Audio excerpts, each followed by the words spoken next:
ಮಳೆಗಾಲ ಬರ್ತಿದೆ, ಮಳೆಗಾಲ ಬಂದ್ಬಿಟ್ಟಿದೆ. ಅದಾದಮೇಲೆ ಚಳಿಗಾಲ. ಸಂಧಿವಾತ ಅಥವಾ ಆರ್ಥ್ರೈಟಿಸ್ ಇರುವವ್ರಿಗೆ ಇದೊಂಥರ ನರಕ ಯಾತನೆ ಅಂತ ಅನಿಸ್ಬಿಡುತ್ತೆ. ನೋವು ಜಾಸ್ತಿ ಆಗುತ್ತೆ ಡಾಕ್ಟ್ರೇ ಅಂತ ಹೇಳ್ತಾರೆ ಯಾವಾಗಲೂ ಅಲ್ವಾ. ಮಳೆ ನೀರಲ್ಲಿ ಕೈ ಹಾಕ್ಬಿಟ್ರೆ ನೋವು ಜಾಸ್ತಿ ಆಗೋಗುತ್ತಾ, ಆರ್ಥ್ರೈಟಿಸ್ ಜಾಸ್ತಿ ಆಗೋಗುತ್ತಾ, ಇಂಥವೆಲ್ಲ ಸಂದೇಹಗಳು ಬರೋದು ತುಂಬ ಸಾಮಾನ್ಯ. ಅದಕ್ಕೆ ಮಳೆಗಾಲದಲ್ಲಿ ಸಂಧಿವಾತ ಜಾಸ್ತಿ ಆಗಲ್ಲ, ಆದರೆ ಈ ನೋವು ಮತ್ತು ಬಿಗಿತ ಏನಿದೆ ಅಲ್ಲ ಅದು ಸ್ವಲ್ಪ ಜಾಸ್ತಿ ಅಂತ ಅನಿಸುತ್ತೆ. ಇದು ಎಲ್ರಿಗೂ ಅಷ್ಟೇ. ಸಂಧಿವಾತ ಇಲ್ದಿರೋರ್ನೂ ಕೇಳಿ ನೋಡಿ ನೀವು, ಮಳೆಗಾಲದಲ್ಲಿ ಅಯ್ಯೋ ಕೈಯೆಲ್ಲ ಮಡ್ಚಕ್ಕೆ ಆಗ್ತಿಲ್ಲ ಅಂತಾರೆ ಅವರು ಅಲ್ವಾ. ಸೊ ಅದೇ ಥರ ನಮಗೂ ಸಂಧಿವಾತ ಇರೋರಿಗೂ ಅದೇ ಥರ ಅನಿಸುತ್ತೆ, ಸ್ವಲ್ಪ ಹೆಚ್ಚಾಗಿ. ಹಾಗಂತೇಳಿ ಸಂಧಿವಾತ ಜಾಸ್ತಿ ಆಗಿ ನಮ್ಮ ಜಾಯಿಂಟ್ನೆಲ್ಲ ಡ್ಯಾಮೇಜ್ ಆಗಿ ಮಾಡಿಬಿಡುತ್ತೆ ಅಂತಿಲ್ಲ, ಆಯಿತಾ. ಹೀಗಿದ್ದಲ್ಲಿ ಈಗ ಮಳೆ ಚಳಿಗಾಲ ಬಂದಿದೆ, ನಾವು ಏನಾದರೂ ಜಾಗೃತಿ ಆಗಿರಬೇಕಾ ನನ್ನ ಕೇಳಿದ್ರೆ ನೀವು, ಕೆಲವೊಂದು ಅಂಶಗಳಿದ್ದಾವೆ ನಾವು ಗಮನ ಹರಿಸ್ಬೇಕು. ಸಂಧಿವಾತ ಇರೋರು, ಆರ್ಥ್ರೈಟಿಸ್ ಇರೋರು, ರುಮಟಾಯ್ಡ್ ಆರ್ಥ್ರೈಟಿಸ್ ಇರ್ಬೋದು, ಸ್ಪಾಂಡಿಲೋ ಆರ್ಥ್ರೈಟಿಸ್ ಇರ್ಬೋದು, ಯಾವುದೇ ಸಂಧಿವಾತ ಇರೋರಾದರೂ ಕೆಲವೊಂದು ವಿಷಯಗಳನ್ನ ನಾವು ಮನಸ್ಸಿನಲ್ಲಿ ಇಟ್ಕೋಬೇಕು. ಒಂದು ಬೆಚ್ಚಗಿರಿ, ಚೆನ್ನಾಗಿ ಸ್ವೆಟ್ರ್ ಹಾಕ್ಕೊಳ್ಳಿ ಅಥವಾ ಏನೋ ಬಟ್ಟೆ ಹಾಕ್ಕೊಳ್ಳಿ, ಚೆನ್ನಾಗಿ ಬೆಚ್ಚಗಿರೋ ಬಟ್ಟೆ, ರಗ್ಗು ಹೊಚ್ಕೊಳ್ಳಿ ಮಲ್ಕೋಬೇಕಾರೆ. ಬೆಚ್ಚಗಿರಿ, ಬಿಸಿನೀರಲ್ಲೇ ಸ್ನಾನ ಮಾಡಿ, ಬಿಸಿ ಬಿಸಿಯಾದ ಊಟ ಮಾಡಿ. ಅದೊಂದು ಬೆಚ್ಚಗಿರೋದೊಂದು ತುಂಬ ಒಂಥರ ಚೆನ್ನಾಗಿ ಅನಿಸುತ್ತೆ, ಮತ್ತು ಸಂಧಿಗಳಲ್ಲೂ ಆ ಬಿಗಿತ ಬರಲ್ಲ ಆಗ. ಅದ್ರ ಜೊತೆ ಬೆಳಿಗ್ಗೆ ಎದ್ದಿದ ತಕ್ಷಣ ನಾವು ಸ್ವಲ್ಪ ಮೂಮೆಂಟ್ ಎಕ್ಸಸೈಸ್ ಮಾಡಿ ಆಮೇಲೆ ಬೆಡ್ಡಿಂದ ಇಳಿದ್ರೆ ಒಳ್ಳೆಯದು.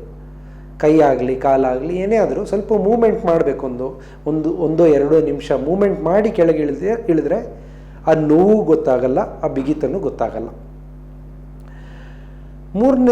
ಎರಡನೇದು ಅಂತ ಹೇಳಿದ್ರೆ, ನಾವು ಮಳೆಗಾಲ ಬಂದಿದ ತಕ್ಷಣ ವಾಕ್ ಹೋಗೋಕ್ಕಾಗಲ್ಲ ಡಾಕ್ಟ್ರೆ ಅಲ್ವಾ. ಎಲ್ಲಿಂದ ವಾಕ್ ಹೋಗೋದು? ಮಳೆ ಸುರಿತಾ ಇದೆ, ಎಲ್ಲಿಂದ ಬರೀ ಕೆಸರು, ಎಲ್ಲಿಂದ ವಾಕ್ ಹೋಗೋದು? ಹಾಗಂತೇಳಿ ನಾವು ಮಾಡೋ ಎಕ್ಸಸೈಸ್ ಬಿಟ್ಬಿಟ್ರೆ ಸಂಧಿವಾತದಿಂದ ಆಗುವಂಥ ಬೇರೆ ಪರಿಣಾಮಗಳೇನಿದಾವಲ್ಲ ಅದನ್ನೆಲ್ಲ ತಡೆಯೋದು ಕಷ್ಟ ಆಗುತ್ತೆ.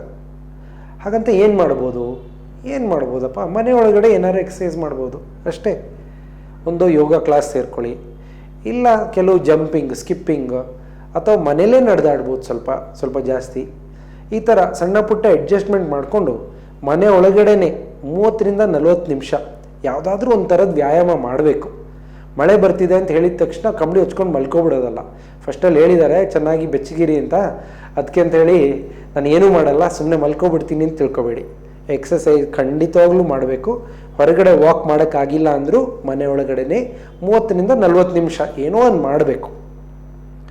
ಆಮೇಲೆ ಮೂರನೇದು ತುಂಬ ಮುಖ್ಯವಾಗಿರೋದು, ಮಳೆಗಾಲ ಅಂತ ಹೇಳಿದ್ರೆ ಏನಪ್ಪ, ನೆಗಡಿ ಜ್ವರ ಬರುತ್ತೆ ಅಲ್ವಾ. ಮಳೆ ನೆಂದರೂ ಬರುತ್ತೆ, ಇಲ್ಲಾಂದ್ರೂ ಬರುತ್ತೆ, ಎಲ್ರಿಗೂ ಬರುತ್ತೆ, ಬಹಳಷ್ಟು ಜನರಿಗೆ ಬರುತ್ತೆ. ನಾವು ಸಂಧಿವಾತದ್ದು ಮಾತ್ರೆಗಳು ತಗೊಳ್ಳೋರ್ಗಂತೂ ಇದು ತುಂಬ ಮುಖ್ಯ. ಯಾಕಂದರೆ ನೋಡ್ತೀವಿ, ನಾನು ಒಂದು 2-3 ಜನ ಹೀಗಾಗಿದ್ದರು, ಕೆಮ್ಮು ಆಗ್ತಾಯಿದೆ, ನೆಗಡಿ ಆಗ್ತಾಯಿದೆ, ಮಾತ್ರೆ ಹಂಗೆ ತಗೋತಾ ಇದ್ದಾರೆ, ಎಲ್ಲೂ ಹೋಗಿ ತೋರಿಸ್ತಾ ಇಲ್ಲ.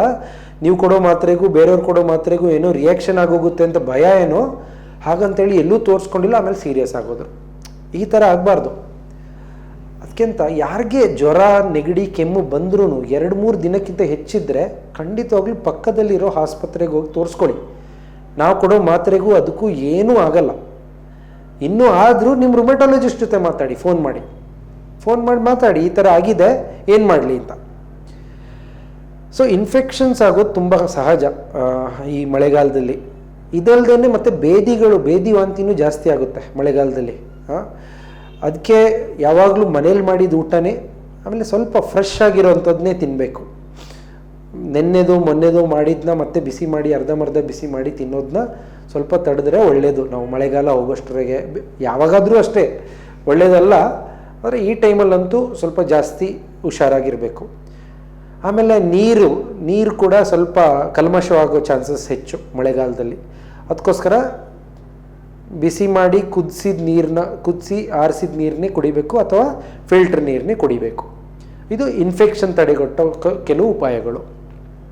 4ನೇದು ತುಂಬ ಮುಖ್ಯ, ಮಳೆ ಬರ್ತಿದೆ, ಯಾವನು ಹೋಗ್ತಾನಪ್ಪ ಆಸ್ಪತ್ರೆಗೆ?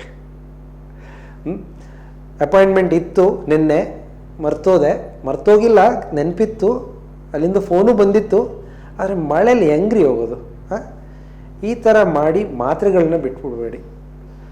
ಮಳೆ ಅಲ್ಲ, ಹೊಳೆ ಅಲ್ಲ, ಬಿರುಗಾಳಿ ಇದ್ರೂ ದಯವಿಟ್ಟು ನಿಮಗೆ ಚೆನ್ನಾಗಿ ಅನಿಸ್ತಿರೋ ಮಾತ್ರೆನ ಕಂಟಿನ್ಯೂ ಮಾಡಿ. ನಿಮ್ಗೆ ಹೋಗೋಕ್ಕಾಗಿಲ್ಲ ಅಂತ ಹೇಳಿದ್ರೆ ನಿಮ್ಮ ಡಾಕ್ಟರ್ ಜೊತೆ ಫೋನ್ ಮಾಡಿ ಮಾತಾಡಿ, ನಿಮ್ಮ ಆಸ್ಪತ್ರೆಗೆ ಫೋನ್ ಮಾಡಿ ಮಾತಾಡಿ, ಈ ಥರ ಬರೋಕ್ಕಾಗ್ತಿಲ್ಲ, ನನ್ನ ಮಾತ್ರೆ ಮುಗಿದೋಗಿದೆ, ಏನು ಮಾಡಲಿ?